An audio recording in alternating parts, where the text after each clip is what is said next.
Bismillahirrahmanirrahim. Alhamdulillah. Wassalatu wassalamu ala rasulillah. Sayyidina wa maulana Muhammad ibn Abdillah sallallahu alaihi wasallam wa ala alihi wa sahbihi mawalah wa la hawla wa la quwwata illa billah.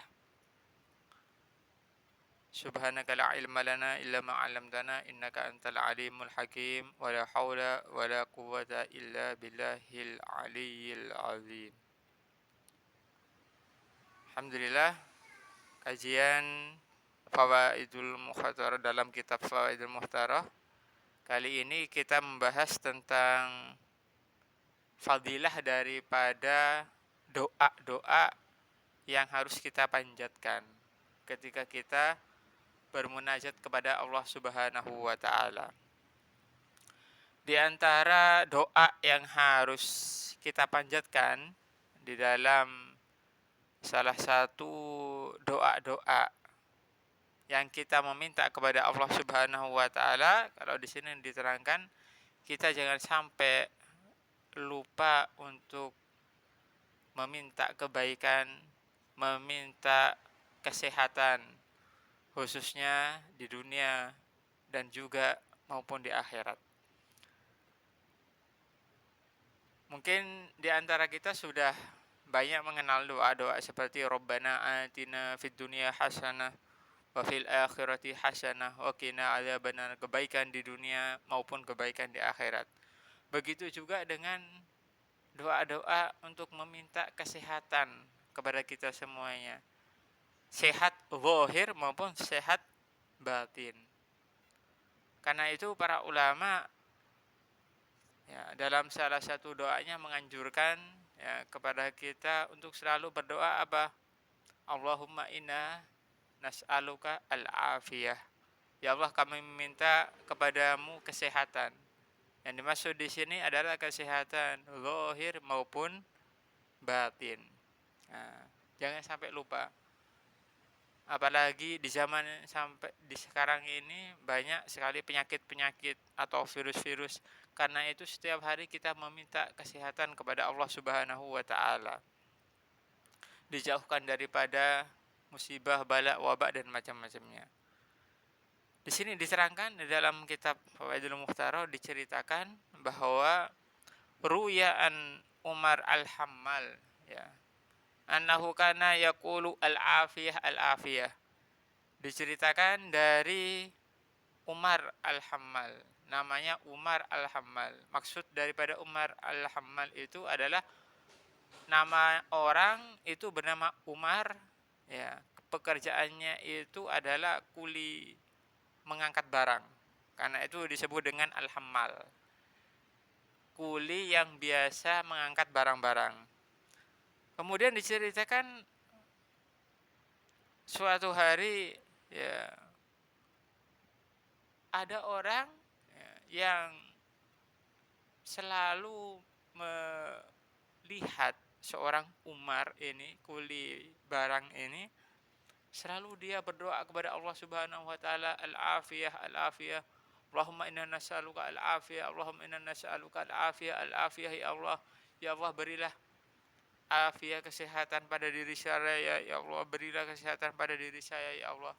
Walaupun sebenarnya beliau dalam keadaan sehat, akan tetapi untuk antisipasi supaya apa? Supaya dirinya tidak kena suatu penyakit atau tidak terkena suatu musibah dan macam-macamnya.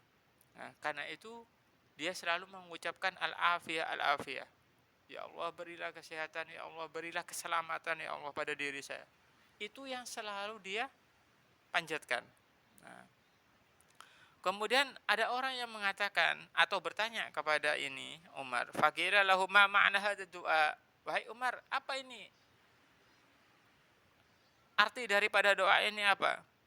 Kemudian dia menjawab, faqala kuntu hammalan fi ibtida'i amri wa kuntu hamaltu yauman sadran minad daqiqi fa wada'tahu al-astarih fa kuntu aqulu ya rab lau aqaitani kulla yaumin raghifaini min ghairi ta'ab la kuntu aktafi bihima. Ya Allah, ini Umar ditanya, apa makna doa yang kamu panjatkan setiap hari kamu meminta al-afiyah ini, wahai Umar? Kemudian Umar menjawab, saya ini adalah seorang kuli pengangkat barang. Dan biasanya saya itu mengangkat gandum yang berat. Kemudian suatu hari saya ini istirahat setiap hari. Kemudian saya berdoa kepada Allah Subhanahu wa taala, ya Allah, kalau Engkau memberiku setiap hari dengan pasti 2 potong roti saja dengan tanpa susah payah. Maka apa? Saya sudah tidak meminta afiah kepadamu ya Allah. Saya sudah tidak minta afiah kepadamu. Saya sudah tidak perlu bekerja keras seperti ini. Saya sudah tidak perlu bekerja keras. Kemudian saya juga tidak perlu untuk meminta afiah. Nah, kalau engkau memberiku jaminan setiap hari makanan 2 roti. Kenapa?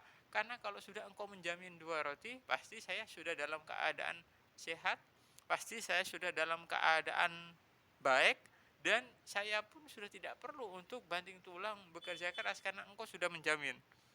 Itu dalam doa yang dipanjatkan Umar ini, Al-Hammal ini, di suatu hari ketika dia istirahat dalam kerjanya. Kemudian setelah dia berdoa seperti itu, ya, fa idza rajulani yahtisimani faqaddamtu uslihu bainahuma fadaraba ahaduhuma ra'si bi syai'in arada ay yadriba bihi hasmahu fa adma wajhi. Kemudian setelah dia memanjatkan doa seperti itu, ada orang yang bertengkar. 2 orang yang saling bertengkar. Kemudian saya melerai. Karena saya melerai, akhirnya apa? Saya kena pukulan salah satu dari 2 orang yang bertengkar ini. Akhirnya apa? Kepalaku ini berdarah. Kemudian setelah itu faja sahibur Robbi fa'aduhuma falamma ra'ani mulawisan bidami akhadani wa dhanna annani mimman tasajara fadhulani as-sijna.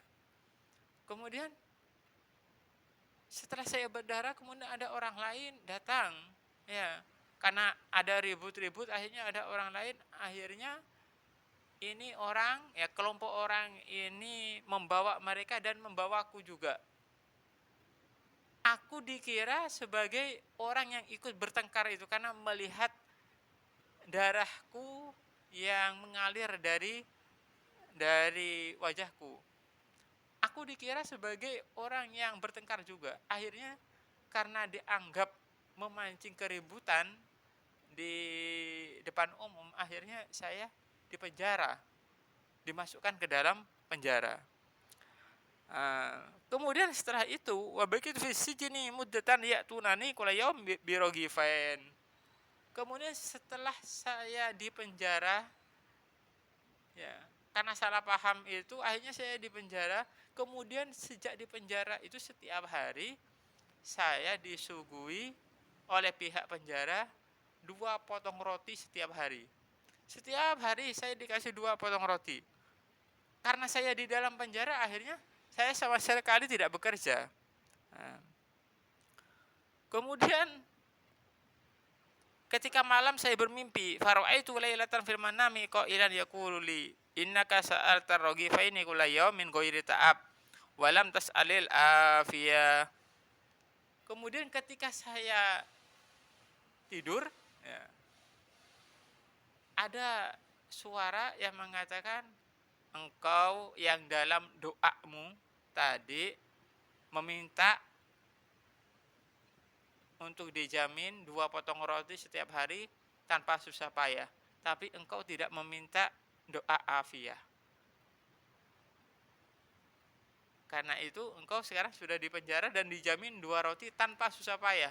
Akan tetapi engkau tidak mendapatkan afiah.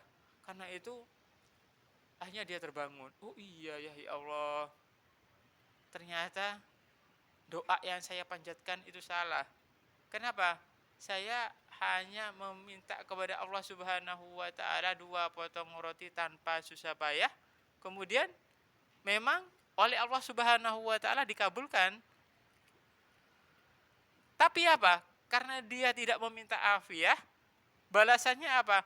Dia dimasukkan ke dalam penjara. Kalau dalam penjara kan bukan suatu kebaikan, malah keburukan. Nah, karena itu dia sadar. Allah Subhanahu wa taala di sisi lain mengabulkan doa dia, yaitu dengan tanpa susah payah, yaitu mendapatkan 2 roti, ya. Tapi di sisi lain karena dia tidak meminta doa afiah kepada Allah Subhanahu wa taala, dia dimasukkan ke dalam penjara. Di dalam penjara dijamin 2 potong roti tanpa susah payah, akan tetapi di dalam penjara bukan afiah, akan tetapi apa? Kejelekan. Nah, karena itu ketika saya terbangun dari tidur ini akhirnya saya sadar, ya. Saya sadar akhirnya sejak itu saya sudah tidak melupakan doa kepada Allah Subhanahu wa taala, yaitu al-afiyah. Al-afiyah, minta keselamatan, minta kesehatan zahir maupun batin.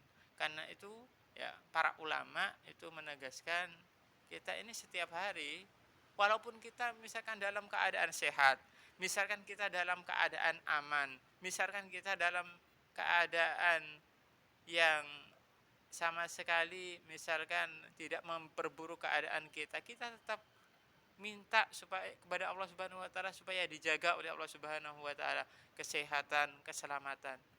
Bahkan para ulama menegaskan ketika kita minta doa husnul khotimah saja, kita dianjurkan untuk melanjutkan, bukan hanya husnul khotimah.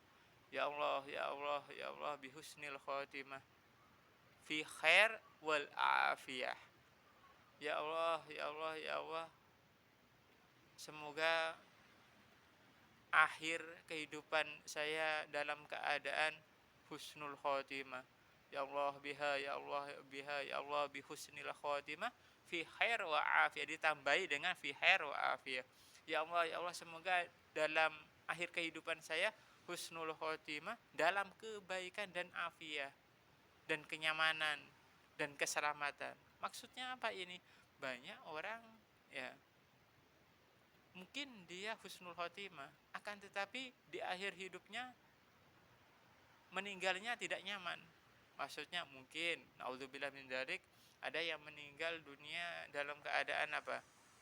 Dalam keadaan tertabrak. Mungkin di antara orang ada yang meninggal dunia dalam keadaan kena musibah banjir bandang. Ada yang terkena musibah yaitu misalkan kena gempa dan macam-macamnya. Auzubillah min dzalik.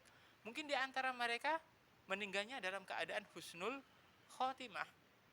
Akan tetapi apa? Meninggalnya tidak dalam keadaan nyaman. Karena itu para ulama kalau misalkan kita meminta husnul khotimah diteruskan dengan apa? Fi khair wa afiyah. Ya Allah biha, ya Allah biha bi husnil khotimah fi khair wa afiyah. Ya Allah, aku meminta kepadamu akhir kehidupan yang baik, ya, akhir kehidupan yang baik dalam keadaan Islam, iman, dalam keadaan baik dan selamat.